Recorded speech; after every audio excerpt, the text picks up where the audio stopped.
This is how it quietly began. You were the one with words. Everyone knew it. Teachers noticed first, then professors, then someone important. You could take a blank page and turn it into conviction, into applause, into history almost. The illusion was simple. Write well enough, and your name follows the work. Nobody tells you the truth up front. The better you get at disappearing into someone else's voice, the more valuable you become. And the less anyone remembers you were ever there. The speech gets remembered. The speaker gets remembered. You become a name in an acknowledgments page nobody reads. This isn't a tragedy, it's a trade. You just don't see the price tag yet. Phase 1. The invitation. Someone powerful needed words, and you had them. It felt like being chosen, like stepping into a room most people never enter. You told yourself this was temporary, a stepping stone, a way to get close to influence before building your own. Nobody warned you how comfortable proximity feels. You started writing lines that weren't yours to speak, but you spoke them anyway, in your head, during rehearsals. You memorized cadences that weren't your own. You felt the room react to sentences you built. Applause landed on someone else's shoulders, but some of it secretly felt like yours. That feeling became addictive. Not fame, just relevance. Being near the moment that mattered. Being trusted with the exact words that would be quoted for years. You didn't ask for credit. You told yourself credit wasn't the point. The work was the point. That belief made the next silence easier to accept. Phase 2. The reasonable compromise. Your name wasn't on the speech. That was normal, they said. Ghostwriting always works this way. You nodded. It made sense on paper. Confidentiality agreements, institutional protocol, political optics. You signed without hesitation, because refusing felt naive. Everyone in the room had once made the same trade. You told yourself visibility would come later, after you'd proven yourself indispensable. So you kept writing. Late nights turned into normal nights. You learned to think in someone else's rhythm, their pauses, their emphasis, their public persona, engineered quietly by you. It became a skill you were proud of, and ashamed of in equal measure.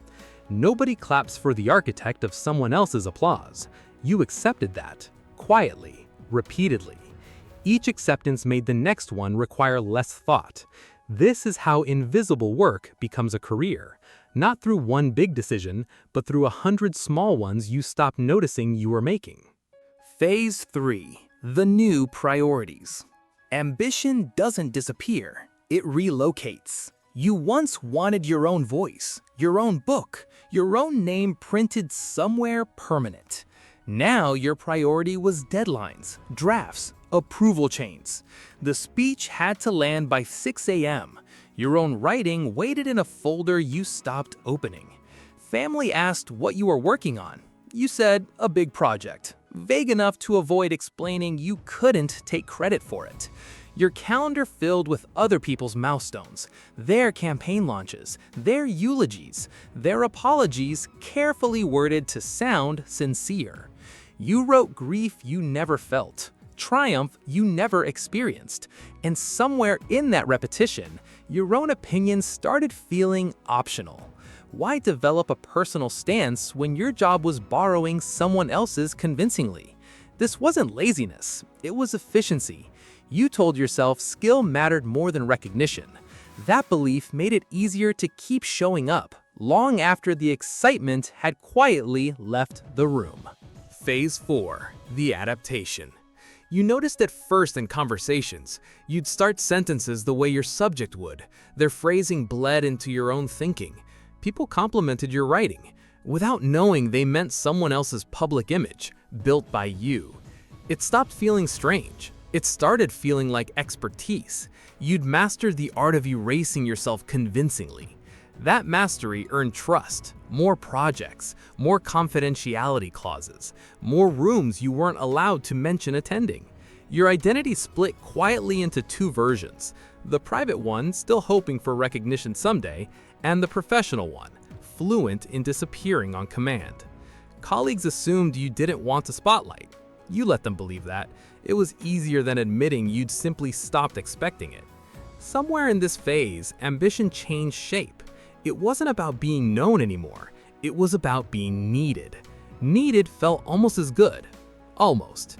You didn't examine the difference too closely. Examining it required admitting something had been lost. Phase 5, the institution. Eventually, you weren't freelance anymore. You were embedded. A department, a team, a structure with its own rules about attribution, ownership, silence. Every sentence you wrote became institutional property before it left your laptop. You signed documents confirming you'd never claim authorship publicly. Not now, not after you left, not ever. You told yourself this was standard. Everyone in your field accepted it. The alternative was unemployment, and unemployment felt worse than invisibility. Your work started appearing in textbooks, documentaries, national archives. Historians would study these words for decades. Study them without your name attached. You watched footage of your sentences quoted in front of millions. Your stomach did something complicated. Pride and erasure arriving together. Nobody teaches you how to hold both at once. So you learned quietly, alone, without language for what you were feeling. The system didn't require your comfort, just your output. And your output, reliably, kept arriving on time. Phase 6, the distance. Old friends asked if you were happy. You said yes, automatically. The truth required more explanation in the conversation aloud.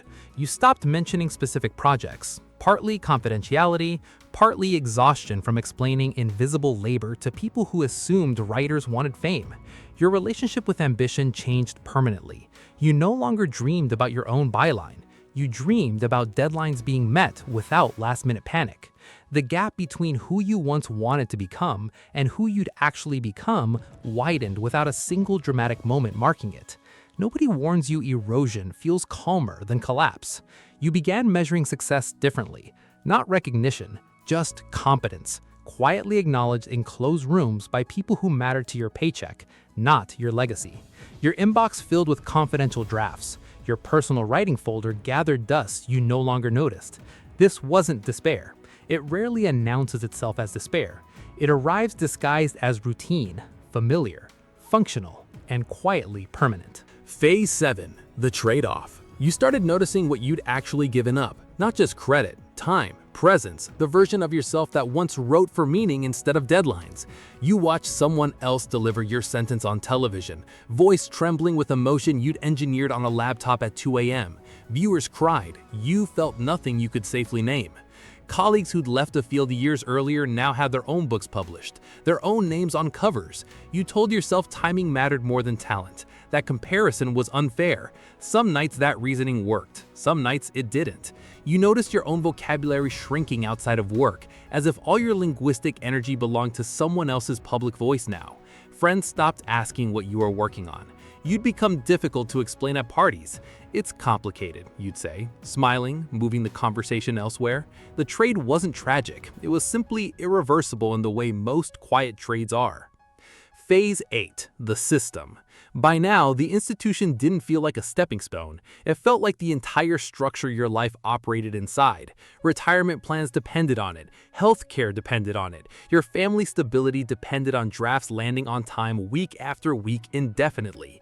Leaving wasn't really a decision anymore. It required dismantling an entire life built around one function, writing convincingly as someone else. You watched new hires arrive, eager, certain their name would eventually surface. You recognized the look. You used to have it too. You didn't warn them, partly because maybe you were wrong, partly because the system needed their optimism to keep functioning smoothly. Every institution runs partly on people who still believe visibility is coming. You'd stopped believing that years ago. Quietly, without a specific date attached to the moment belief ended. You simply noticed one day it was gone, and you kept working anyway.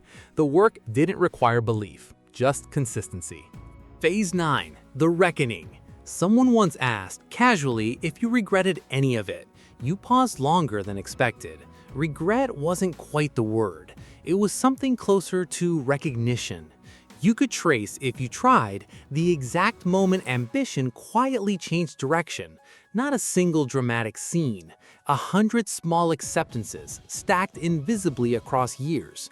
You thought about the version of yourself who once wanted a name on a cover. That version hadn't died. It had simply stopped being fed. You thought about the speeches still quoted in classrooms, credited to someone else entirely.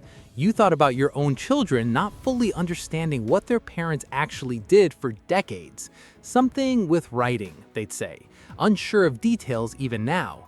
You weren't bitter. Bitterness required more energy than you currently had reserved for the past. You simply understood, clearly now, what the years had actually cost. Understanding arrived late, but it arrived honestly, without exaggeration. Phase 10, the recognition. Looking back, there was no single turning point, just quiet agreements made reasonably, one at a time. Each one seemed harmless in isolation. Together, they built an entire life you hadn't consciously chosen, but had, in fact, built yourself. You still remember the applause from that first speech. You remember it wasn't for you, and how, somehow, that had felt acceptable at the time.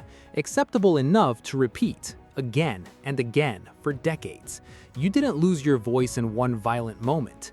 You lent it out gradually, until lending became identity. Somewhere, right now, someone young is being handed their first opportunity to write for someone powerful. They feel chosen. They feel like this is the beginning of something that will eventually carry their own name. Nobody will tell them otherwise. Nobody ever does. They'll learn, the way you did. Slowly, reasonably, one invisible sentence at a time. The cycle continues.